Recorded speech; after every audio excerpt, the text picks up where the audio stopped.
오늘 저는 고난에 대해서 좀 여러분과 함께 나누려고 합니다. 사람이 살아가면서 가장 이해하기 힘든 부분, 그런 영역이 고난에 관한 것입니다. 또 생을 살아가면서 자신은 고난으로부터 무풍지대에 있다고 과신할 수 있는, 자부하는 사람은 아무도 없을 것입니다. 모든 사람은 크고 작은 고난을 만나게 됩니다. 창세기 3장 18절에 보면 이미 성경은 우리 인생길이 가시덤불과 엉겅퀴의 인생길이다, 그렇게 예견하고 있습니다. 그래서 일반적으로 사람들은요, 이 고난을 생각하면 일반적으로 대부분 생각하는 사람들은 인과응보의 원리만을 적용합니다. 자기가 잘못했으니까, 자기가 그렇게 행동했으니까 그런 대가를 지불하는 거지 뭐 그런 것이 요인이 되는 경우도 있어요. 근데 오늘 욥기의 말씀은 고난이 그렇게 만만하게 단순하게 쉽게 해석할 수 있는 영역이 아니라는 것을 우리에게 가르쳐줍니다. 이 욥은요, 오늘 1절부터 5절까지 보면 욥의 이력서의 내용이 나와요. 욥은 참 정말 대단한 사람입니다. 물론 재산도 엄청 많은 축복을 받았죠. 또 아들 7에 딸 셋을 둔, 고대 근동에서는 자녀가 많은 것이 큰 축복 중에 하나였습니다. 그래서 이 사람은 성경을 말하기를 동방사람 중에 가장 훌륭한 자라 그랬습니다. 인격적으로, 신앙적으로, 도덕과 윤리 면에서, 모든 면에서 흠결이 없는 그런 사람이었죠. 보면 매일 아침 일찍 일어나서 자녀들과 함께 번제를 드렸다. 자녀들을 하나님 앞에 바로 세우려고 몸부림쳤던 사람이었던 것을 볼 수 있습니다. 1절에 보면요, 그 사람은 온전하고 정직하여 하나님을 경외하며 악에서 떠난 자라. 하나님을 경외했다는 것은 신앙의 영역이죠. 또 악에서 떠났다는 것은 도덕과 윤리적 측면이고, 정직은 뭐예요? 품성의 측면에서 아주 크레딧이 있는 모든 면에 갖춘 사람이었습니다. 그런데 오늘 6절부터 성경에 보면 갑자기 욥의 이력을 말씀한 후에 6절부터 천상의, 하늘나라의 천상의 회의의 모습을 보여주고 있습니다. 그 가운데는 하나님이 계시고요, 또 한쪽에는 하나님의 아들들로 지칭된 천사들이 있어요. 또 한쪽에는 사탄이 나타나서 지금 하나님 앞에 항변하는 그런 모습을 보여주고 있습니다. 그런데 하나님께서 이 사탄에게 자랑을 합니다. 어떤 인물을 자랑하는데 누구를 자랑하는가 하면 욥을 자랑합니다. 사탄에게 그럽니다. 너 저 욥을 보느냐? 저 욥은 하나님을 경외하고 악에서 떠난 자고 온전하고 정직한 사람이 아니냐? 세상에 저런 사람을 네가 본 적이 있느냐? 그러면서 사탄에게 하나님께서 욥을 자랑하고 있습니다. 여러분, 부모에게 있어서 자녀를 자랑할 수 있는, 부모가 자녀를 자랑할 수 있는 그런 자녀의 삶이 되면 좋겠죠. 목회자가 교인을 자랑할 수 있는 그런 신앙생활을 하는 교인의 신앙생활이면 얼마나 좋겠습니까? 또 하나님께서 우리 각자를 마음껏 이 세상을 향하여 자랑할 수 있는 그런 모습이 되기를 주의 이름으로 축복합니다. 그래서 욥은 하나님께서 내 종이라 그런다. 8절에 보면 내 종 욥을 주의하여 보았느냐. 여기서 말하는 이 종은요, 하나님께로부터 종으로 불린 사람들이 많지가 않습니다. 하나님께서 저는 내 종이라, 이런 사람 경우는요, 우리가 일상적으로 보면 목회자를 주의 종이라 그러지만 하나님께서 저는 내 종이다, 이것은 꼭 목회자만에 해당되는 건 아니에요. 아브라함이 그랬고요, 모세가 그랬고, 여호수아를 부를 때 내 종이라 했고, 다윗을 부를 때 그랬고, 이사야를 부를 때 그랬고, 스룹바벨을 부를 때 그랬고, 또 몇몇 선지자를 부를 때도 하나님께서는 내 종이라 그랬어요. 나의 종, 하나님과 친밀하면서 순종과 경건을 통해서 하나님께서 인정한 사람, 인정한 하나님의 사람을 내 종이라 그랬단 말이에요. 욥은 하나님께서 내 종이라 그랬습니다. 어떤 사람은 욥이 과연 실존 인물이었을까 그렇게 또 말씀하는 분도 있지만 에스겔서 14장 14절에서도 욥을 언급하고 있고요. 노아와 다니엘과 더불어 욥을 언급하고 있습니다. 야고보서 5장에서도 하나님께서 욥의 인내를 말씀하고 있어요. 욥은 실존 인물입니다. 오래전의 인물이기 때문에 그의 모습이 성경의 욥기에는 등장하지 않았을 뿐이지 욥은 실존 인물입니다. 그런데 하나님께서 자랑할 만한 흠결이 없는 신앙적으로, 도덕적으로, 윤리적으로 모든 면에 아주 성숙하고 부족함이 없는 사람이었어요. 물론 하나님 앞에 절대적 완전을 말하는 건 아니에요. 그러나 우리가 보편적으로 볼 때 참 저 사람은 도덕적으로, 윤리적으로, 행동이나 인격이나 신앙적으로 참 본받을 만해. 그런 부분에 속한 분이라고 볼 수가 있습니다. 그때 하나님의 욥을 자랑하는 말을 들었을 때 이 사탄의 반응이에요. 뭐라고 반응하는가 하면 9절에서 11절 나오는데 한마디로 말하면 그럽니다. 아니 욥이 이유 없이 까닭 없이 하나님을 경외하는 줄 아십니까? 이런 반응이에요. 이렇게 쉽게 말하면 힐문입니다. 힐문. 욥은 당신이 마음껏 축복하셨기 때문에 자녀도 축복하고 재산도 축복하고 그랬기 때문에 하나님을 경외하는 거지. 만약 하나님께서 저 모든 소유물을 쳐보세요. 저걸 다 날아가도록 하면 하나님이 만약 욥이 하나님 당신한테 원망하고 막 욕을 하면서 원망할 것입니다. 욕하지 않겠습니까? 틀림없이 욕할 겁니다. 그러는 거예요.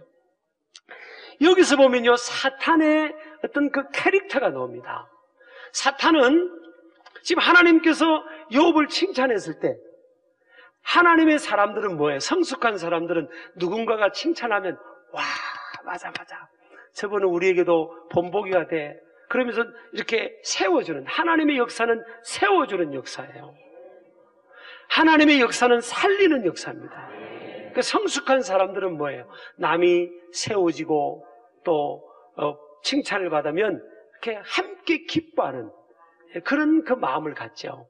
근데 사단의 캐릭터는 뭐예요? 깎아내리는 역사입니다. 디스하고 깎아내리고 남이 잘 되는 걸 못 보고.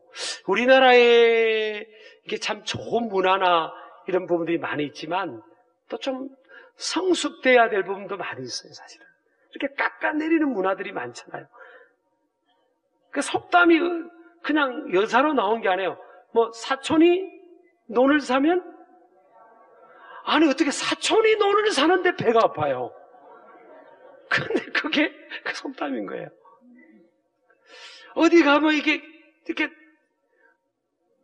외국에서도 보면 한국 사람들 똘똘 뭉쳐야 되는데 다른 나라를 보면요 똘똘 뭉치거든요. 근데 한국 사람끼리 잘 안 뭉쳐져요. 그게 여러분 예전부터 뭐 당파 싸움하고 뭐 서론 노론 뭐 지역 문제 이렇게 이런 게 이 안 좋은 뭐예요? 천국의 문화에 어울리지 않는 이 문화들 있잖아요. 제가 볼 때 그게 좀 표현하기 좀 그렇지만 사탄이 그런 경향이 있는 겁니다. 사탄은 자꾸 깎아내는 겁니다.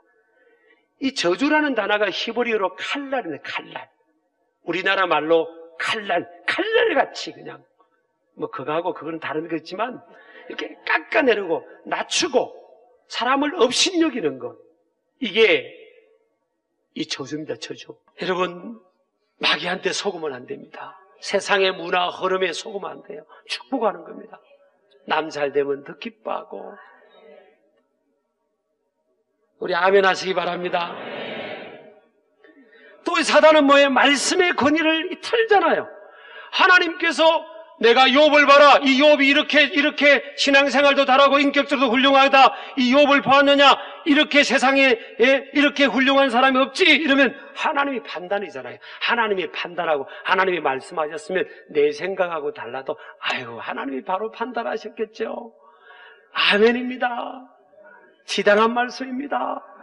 이렇게 해야 되는데 아이 하나님 당신이 저렇게 복을 많이 줘서 그런 거잖아요.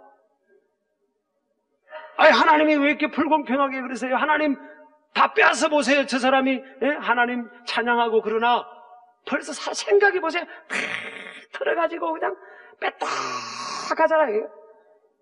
이게 마귀는요 항상 뺐다 간 겁니다.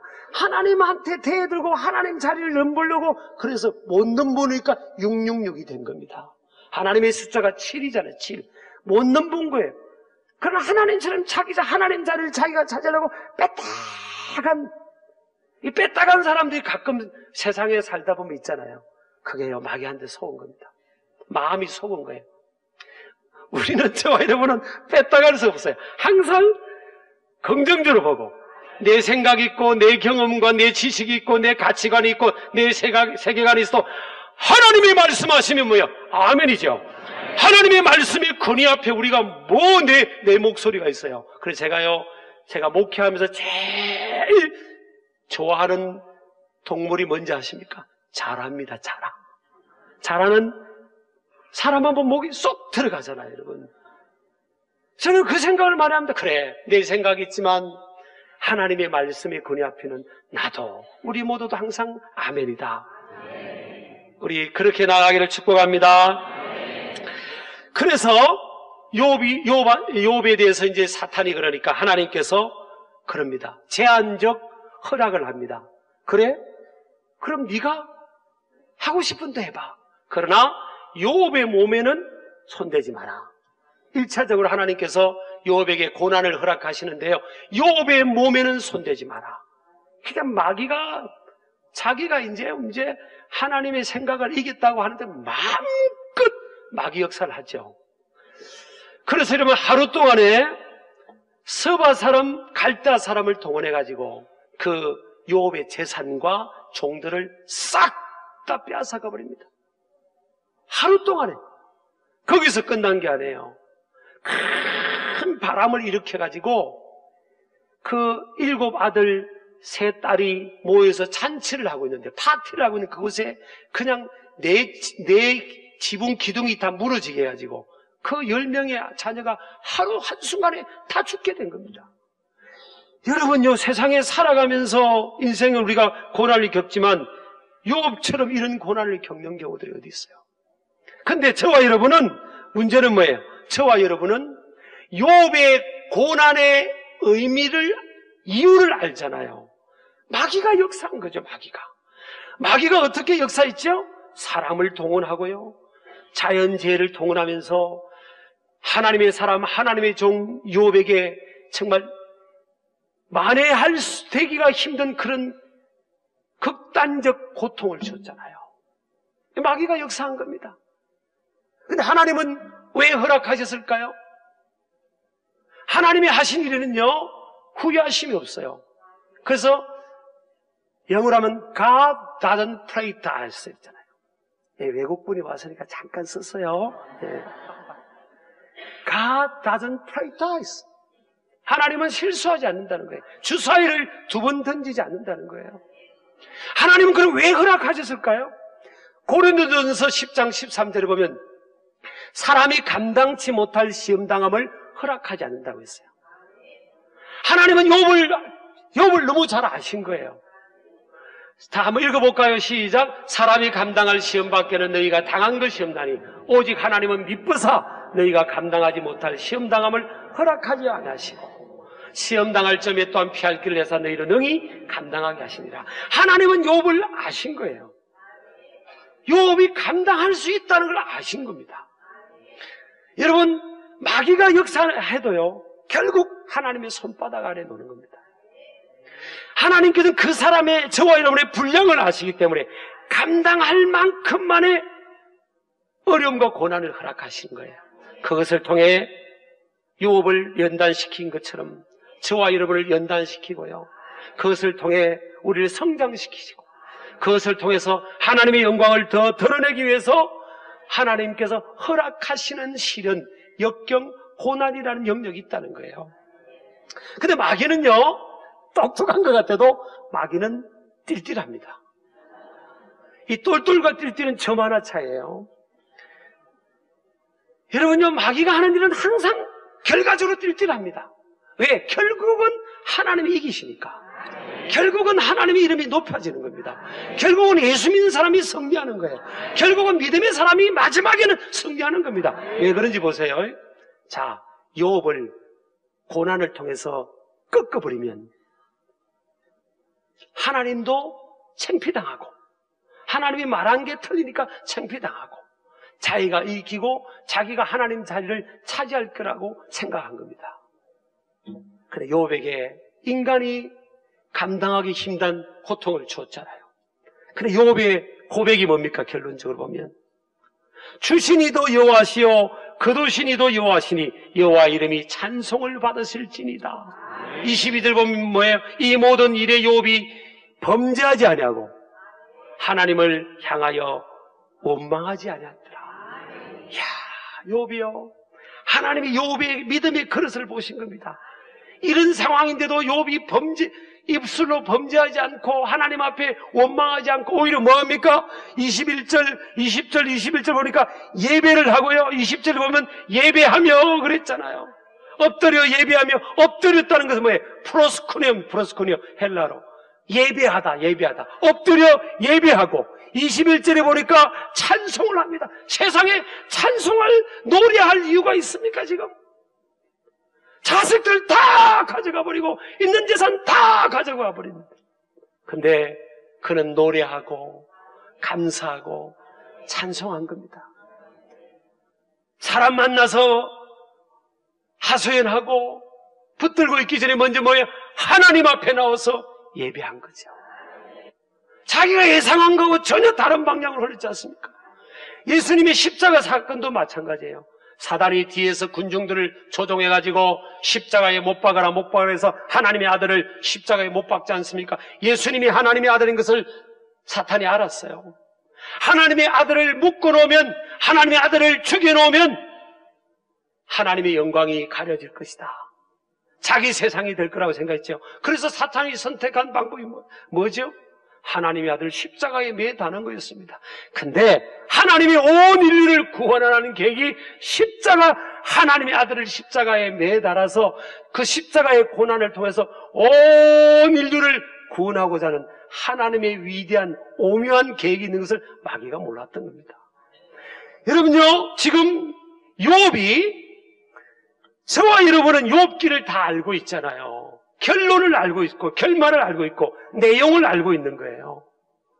아, 욥이 이렇게 말할 수 없는 고난을 겪은 것, 나중에는 2차 시험은 뭐예요? 머리부터 발까지 병까지 옵니다. 그리고 아내도 저주하면서 떠나버립니다. 친구들이 와가지고 위로한도 없이고 회개하라고 막 다그쳐대고 있습니다. 인간이 감당하기 힘든 그런 고통이잖아요. 네, 그런 와중에도 욥이 하나님을 찬양하고 감사하고 예배하지 않습니까? 그래서 하나님의 영광이 드러나는 거예요. 우리 아멘 하시기 바랍니다. 할렐루야. 그래서 하나님은 손해보지 않으세요. 자, 욥이요, 지금 자기가 고난받는 이유를 알았습니까? 욥이 살될 때는 지금처럼 저와 여러분처럼 66권의 성경이 손에 쥐어있지도 않아요. 그때는 고대 근동에는 뭐예요? 하나님의 어떠하심에 대한 이 계시라고 하잖아요. 하나님이 당신을 드러내는 이런 영역에 대한 이런 진리적 관점, 이런 거에 대해서 충분히 드러나지 않은 시대예요. 그런데도 불구하고 지금 욥은 자기가 고난받는 이유를 모르는데도 지금 욥은 감사하고 있는 거예요. 예배하고 있는 겁니다. 저와 여러분은 고난의 이유를 다 알아도, 욥기를 알면서도 왜 작은 일에 감사하지 못하냐? 왜 작은 어려움 만나도 그렇게 기가 꺾이고 그럽니까? 여러분요, 고난에 대해서 제가 마지막으로 정리를 하겠지만, 사람이 누구든지 어려움을, 고난을, 시련을 겪을 수 있어요. 여러분, 우리는 표피적으로 단순하게 보지만요, 하나님은 절대 실수하지 않으세요. 일단은 고난을 감당할 만큼만 주시고요, 그 고난을 통해 우리에게도 유익되게 하시고 많은 이들에게도 유익되게 하셔서 하나님의 영광을 크게 드러내게 될 줄을 믿습니다. 여러분, 에이브람 링컨 아시죠? 미국인들이 제일 존경하는 에이브람 링컨. 아들을 4명을 두었어요. 근데 내 아들을 키우면서 한 아들밖에 남지 않고, 장남밖에 남지 않고 세 아들이 다 죽었습니다. 여러분, 뭐로 설명하겠어요? 근데 그런 와중에도 그는요, 게티스버그에서 국립묘지 봉헌식 때 그 유명한 연설을 했잖아요. This nation under God shall have the new birth of the freedom. 그 다음에 유명한 말 아닙니까?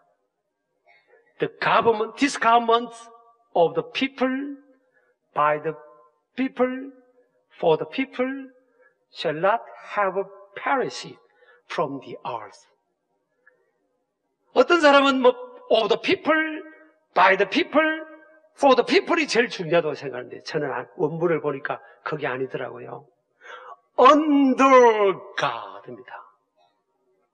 인생에 크게 어려움이 많은 상황 중에도 링컨은요, Under God, 하나님 안에서, 하나님 안에서 이 민족은 자유의 새로운 탄생을 가져올 것이고, 하나님 안에서 이 국민의 정부,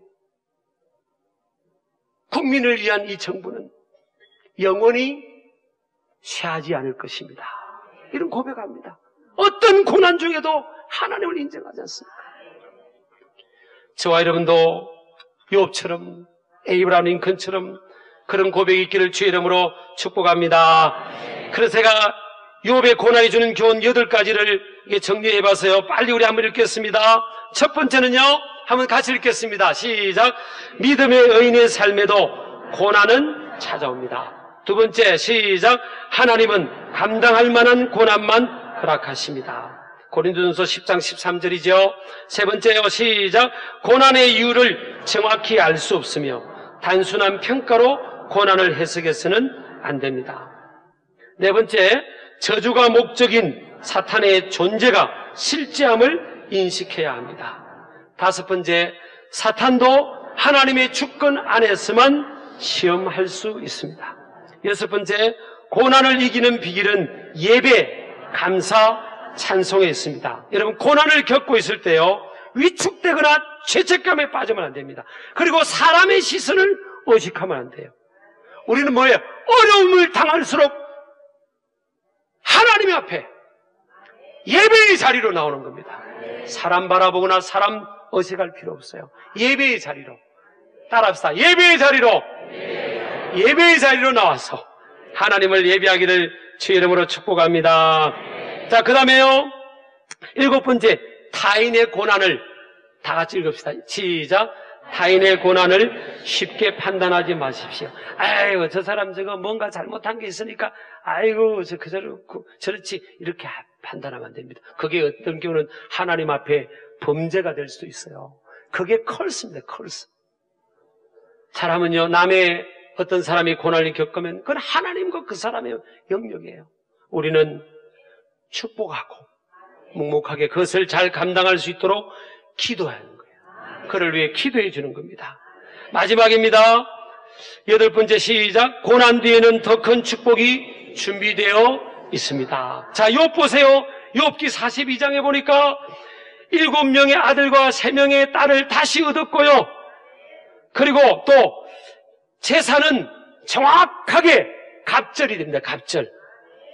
그리고 장수의 복을 받아가지고 140년을 더 살면서, 몸이 회복된 이후에 140년을 더 살면서 아들과 손자 4대를 보게 됩니다. 그리고 자녀들이 특히 딸들이여 전국적으로 뛰어나고 아름다운 딸이라고 소문이 나게 됩니다. 하나님이 그렇게 축복하시는 거예요. 그 시간이 지나면 하나님께서 그 갑절의 보너스를 우리에게 예비하고 있는 거예요. 그래서 어떤 어려움이 와도 우리는 어려움을 크게 보지 말고요, 어려움 뒤에, 앞에서 뒤에서 역사하시는 하나님의 손길을 크게 보면서 어려울수록 주님 앞에 예배하고 믿음으로 감사하고 찬양하면서 돌파해 나가는 저와 여러분 되기를 주의 이름으로 축복합니다.